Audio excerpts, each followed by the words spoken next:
Halo sahabat semua, salam sejahtera dan selamat datang di Forum Cinta Ratu Selasari.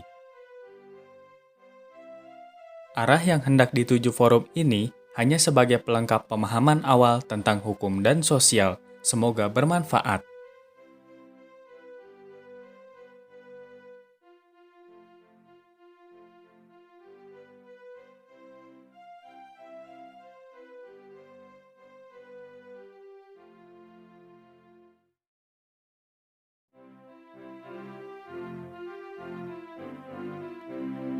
Gundul-gundul pacucul gembelengan, nyunggi-nyunggi wakoko gembelengan, wakon rimpang sekane dadi salata, wakon rimpang sekane dadi salata.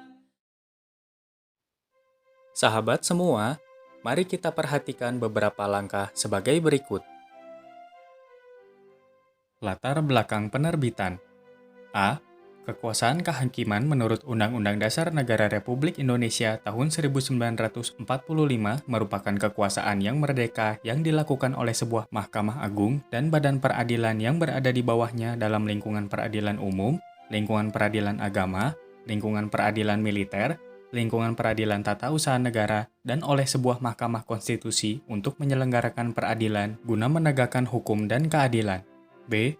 Undang-Undang Nomor 4 Tahun 2004 tentang Kekuasaan Kehakiman tidak sesuai lagi dengan perkembangan kebutuhan hukum dan ketatanegaraan menurut Undang-Undang Dasar Negara Republik Indonesia tahun 1945. C. Mengingat Pasal 20, Pasal 21, Pasal 24, Pasal 24A, Pasal 24B, Pasal 24C, dan Pasal 25 Undang-Undang Dasar Negara Republik Indonesia tahun 1945. Beberapa pengertian. A. Kekuasaan kehakiman adalah kekuasaan negara yang merdeka untuk menyelenggarakan peradilan guna menegakkan hukum dan keadilan berdasarkan Pancasila dan Undang-Undang Dasar Negara Republik Indonesia tahun 1945 demi terselenggaranya negara hukum Republik Indonesia. B. Mahkamah Agung adalah pelaku kekuasaan kehakiman sebagaimana dimaksud dalam Undang-Undang Dasar Negara Republik Indonesia tahun 1945. C. Mahkamah Konstitusi adalah pelaku kekuasaan kehakiman sebagaimana dimaksud dalam Undang-Undang Dasar Negara Republik Indonesia tahun 1945. D. Komisi Yudisial adalah lembaga negara sebagaimana dimaksud dalam Undang-Undang Dasar Negara Republik Indonesia tahun 1945. E. Hakim adalah hakim pada Mahkamah Agung dan hakim pada badan peradilan yang berada di bawahnya dalam lingkungan peradilan umum, lingkungan peradilan agama, lingkungan peradilan militer, lingkungan peradilan tata usaha negara, dan hakim pada pengadilan khusus yang berada dalam lingkungan peradilan tersebut. F. Hakim Agung adalah hakim pada Mahkamah Agung. Hakim Konstitusi adalah hakim pada Mahkamah Konstitusi. G. Pengadilan khusus adalah pengadilan yang mempunyai kewenangan untuk memeriksa, mengadili, dan memutus perkara tertentu yang hanya dapat dibentuk dalam salah satu lingkungan badan peradilan yang berada di bawah Mahkamah Agung yang diatur dalam undang-undang. H. Hakim ad hoc adalah hakim yang bersifat sementara yang memiliki keahlian dan pengalaman di bidang tertentu untuk memeriksa, mengadili, dan memutus suatu perkara yang pengangkatannya diatur dalam undang-undang.